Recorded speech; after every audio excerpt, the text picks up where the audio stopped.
Hi, grace കാർഡിലേക്ക് ഏവർക്കും ഒരിക്കൽ കൂടെ സ്വാഗതം. എൻ്റെ മഞ്ഞ അത്തിപ്പഴം അങ്ങനെ പാകമായിട്ടുണ്ട്.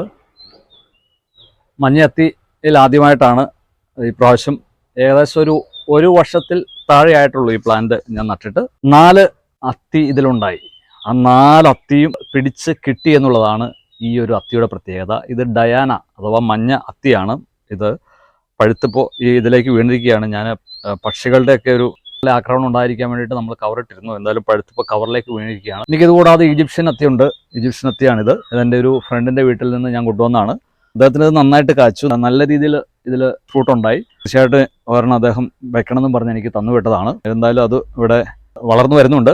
മറ്റൊന്ന് എനിക്ക് ഇവിടെ ഉള്ളത്, ഞാൻ ഏറ്റവും ആദ്യം നട്ടത് ഇസ്രായേൽ അത്തിയും അതുപോലെ ടർക്കിഷ് ബ്രൗണുമാണ്. ടർക്കിഷ് ബ്രൗണിൽ ഇപ്പോൾ 2ാമത് തവണയും ഇപ്പോൾ 3ാമതും ഫ്രൂട്ട് ഉണ്ടാകുന്നുണ്ട്. പക്ഷേ ഒരു ഫ്രൂട്ട് പോലും നമുക്ക് കിട്ടിയിട്ടില്ല. ഞാനതിൻ്റെ ഡീറ്റെയിൽ പറയാം. അപ്പോൾ എന്തായാലും ഈ ഡയാന അത്തിയിൽ നല്ല കാപിടുത്തമുണ്ട്. ഇതിന് മറ്റ് രോഗങ്ങളോ കാര്യമായിട്ടുള്ളതായിട്ടൊന്നും ഇതുവരെ എനിക്ക് അനുഭവപ്പെട്ടിട്ടില്ല. എന്നാൽ ടർക്കിഷിൽ വലിയ രോഗബാധ നമുക്ക് കാണാനായിട്ട് കഴിഞ്ഞിട്ടുണ്ട്. അപ്പോൾ എന്തായാലും ഈ ഡയാന അത്തിയുടെ ടേസ്റ്റ് നമുക്ക് നോക്കിയിട്ട് കൂടുതൽ കാര്യങ്ങൾ നമുക്ക് ചർച്ച ചെയ്യാം. അപ്പോൾ ഞാൻ ഇതൊന്ന് എടുക്കുവാണ്. എടുത്തിട്ട് നമുക്ക് ഫ്രൂട്ട് ഒന്ന് കട്ട് ചെയ്യാം. അപ്പോൾ ഇതാണ് ഡയാന അത്തി. അല്പം വലിപ്പക്കുറവുണ്ട്, ആദ്യമായിട്ടുണ്ടായതുകൊണ്ടായിരിക്കാം. മഞ്ഞ നിറം വന്നിട്ടുണ്ട്. അപ്പോൾ നമുക്കിതൊന്ന് കട്ട് ചെയ്തിട്ട് ഇതിൻ്റെ ടേസ്റ്റ് ഒന്ന് നോക്കാം. ഡയാന അത്തി കട്ട് ചെയ്യുകയാണ്.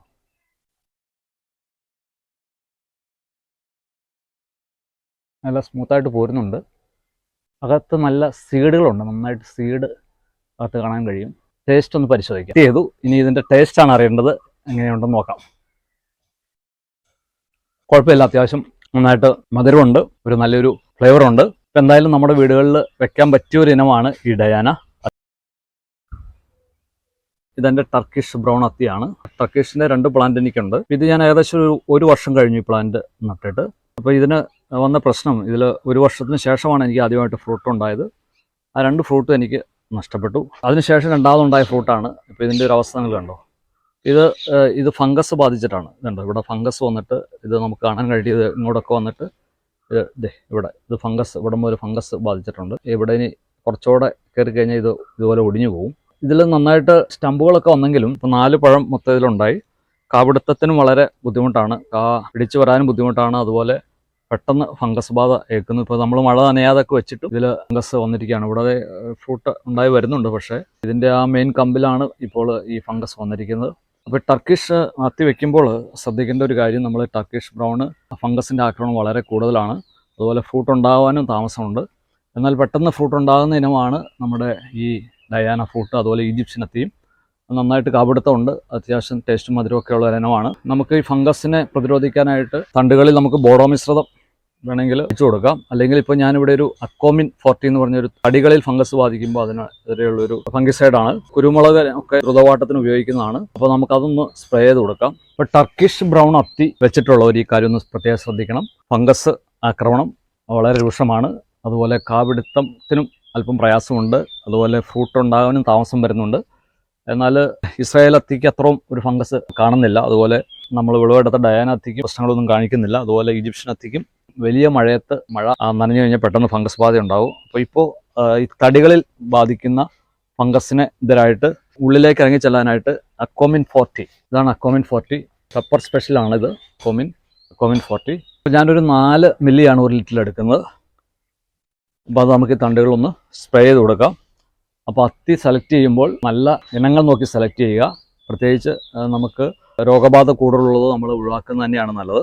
ഏതൊക്കെ ഇനങ്ങളാണ് നമുക്ക് കൂടുതൽ ബെറ്റർ എന്നുള്ളത് മറ്റുള്ളവരോട് അഡ്വൈസും കൂടെ തേടുന്നത് നല്ലതാണെന്നാണ് എൻ്റെ ഒരു നിഗമനം. അപ്പോൾ ഇപ്പോൾ നമുക്ക് ഈ അക്കോമിൻ 40 ഇതിനൊന്ന് സ്പ്രേ ചെയ്ത് കൊടുക്കാം. ഒരു 4 മില്ലി, ഞാൻ 1 ലിറ്റർ വെള്ളത്തിൽ 4 മില്ലിയാണ് എടുക്കുന്നത്. അപ്പോൾ നമുക്ക് 4 മില്ലി അളന്നെടുക്കാം. ഏകദേശം ഒരു 4 മില്ലിയോളം എടുത്തിട്ടുണ്ട്. വെള്ളം നേരത്തെ എടുത്ത് വെച്ചിരിക്കുന്നതാണ്. അപ്പോൾ ഇതിലേക്ക് നമുക്ക് ഈ 4 മില്ലി ഒഴിച്ചിട്ട് തണ്ടുകൾ ഇതുപോലെ ഇപ്പോൾ ഇവിടെ രോഗം ബാധിച്ച ഈ ഭാഗത്തൊക്കെ നന്നായിട്ട് സ്പ്രേ ചെയ്ത് കൊടുക്കാം. ചിലപ്പോൾ ഇത് രക്ഷപ്പെടാനുള്ള സാധ്യതയുണ്ട് എന്നാണ് ഞാനിത് വാസ്തവത്തിൽ കായ് ഇങ്ങനെ വാടിക്കിടക്കുന്ന കണ്ട് നോക്കിയപ്പോഴാണ് അങ്ങനൊരു കാഴ്ച കണ്ടത്. അപ്പോൾ നമുക്കിത് നന്നായിട്ടൊന്ന് സ്പ്രേ ചെയ്ത് കൊടുക്കാം. തണ്ടുകളെല്ലാം സ്പ്രേ ചെയ്ത് കൊടുക്കാം. അതുപോലെ ഈജിപ്ഷ്യൻ അത്തിയിലും നമുക്ക് തണ്ടുകളിലൊക്കെ സ്പ്രേ ചെയ്ത് അഡ്വാൻസ് ആയിട്ടൊന്ന് കൊടുക്കാം. അതുപോലെ ഡയാന അത്തിയിലും നമുക്കൊന്ന് സ്പ്രേ ചെയ്ത് കൊടുക്കാം. അപ്പോൾ തീർച്ചയായിട്ടും ഈ തണ്ടുകൾ ബാധിക്കുന്ന ഫംഗസ് മാവിന് അതുപോലെ സ്ട്രോബെറി ഗുവ. ഫംഗസ് വലിയൊരു പ്രശ്നക്കാരനാണ്, മാവിനാണ്, അതുപോലെ അത്തികൾക്കും. അതുപോലെ എനിക്കിവിടെ സ്ട്രോബെറി ഗുവയ്ക്കും ഇങ്ങനെ ഫംഗസിൻ്റെ ആക്രമണമുണ്ട്. കൂടാതെ നമ്മുടെ മറ്റ് ചില പ്ലാന്റുകളൊക്കെ ഇതുപോലെ തണ്ട് ഉണങ്ങിപ്പോകുന്ന ഒരു അവസ്ഥ പലപ്പോഴും വരാറുണ്ട്. അപ്പോൾ അത് ഫംഗസിൻ്റെ ആക്രമണമാണ്. അപ്പോൾ നമ്മൾ അത്തി തിരഞ്ഞെടുക്കുമ്പോൾ മികച്ച ഇനങ്ങൾ, ഫംഗസ് ആക്രമണം കുറവ്, അതോടൊപ്പം അക്കോമിൻ 40 സ്പ്രേ ചെയ്തു.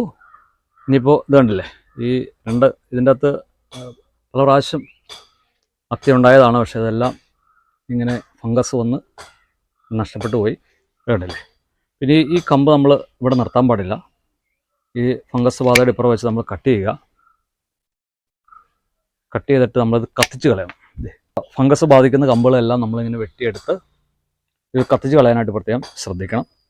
അതുപോലെ നമ്മൾ ആഴ്ചയിൽ ഒരു 15 ദിവസം കൂടുമ്പോൾ ഇതിൽ ഈ അക്കോമിൻ 40 നമ്മൾ സ്പ്രേ ചെയ്ത് കൊടുക്കുന്നത് നല്ലതാണ്. കൂടാതെ മഴക്കാലത്ത് മാസത്തിൽ 2 തവണ 15 ദിവസത്തെ ഇടവേളകളിൽ അക്കോമിൻ 40 നമ്മൾ ഫംഗസ് ബാധിക്കാൻ സാധ്യതയുള്ള മാവിനോ ആപ്പിളിനോ മാവിനോ ഏത് പ്ലാന്റിനായാലും നമുക്കിതുപോലെ സ്പ്രേ ചെയ്ത് കൊടുക്കേണ്ടതാണ്. അപ്പോൾ ഫംഗസ് ബാധ പ്രതിരോധിക്കാനായിട്ട് നമുക്ക് കഴിയും. ഈ ടർക്കിഷ് ബ്രൗണിൽ ഫംഗസ് ബാധ കൂടുതലുള്ള ഒരു ഇനമായിട്ടാണ് എനിക്ക് തോന്നുന്നത്. നല്ല വിളവ് കിട്ടുന്ന, നല്ല കാപിടുത്തമുള്ള, പെട്ടെന്ന് ഫ്രൂട്ട് ഉണ്ടാകുന്ന ഇനങ്ങൾ തിരഞ്ഞെടുക്കാനായിട്ട് പ്രത്യേകം ശ്രദ്ധിക്കുക. അപ്പോൾ ഞാൻ ഇന്നത്തെ എൻ്റെ വീഡിയോ വൈൻഡപ്പ് ചെയ്യുകയാണ്. വീഡിയോ ഇഷ്ടപ്പെട്ടാൽ ലൈക്ക് ചെയ്യാനും സബ്സ്ക്രൈബ് ചെയ്യാനും ഷെയർ ചെയ്യാനും മറക്കരുത്. Okay, thank you.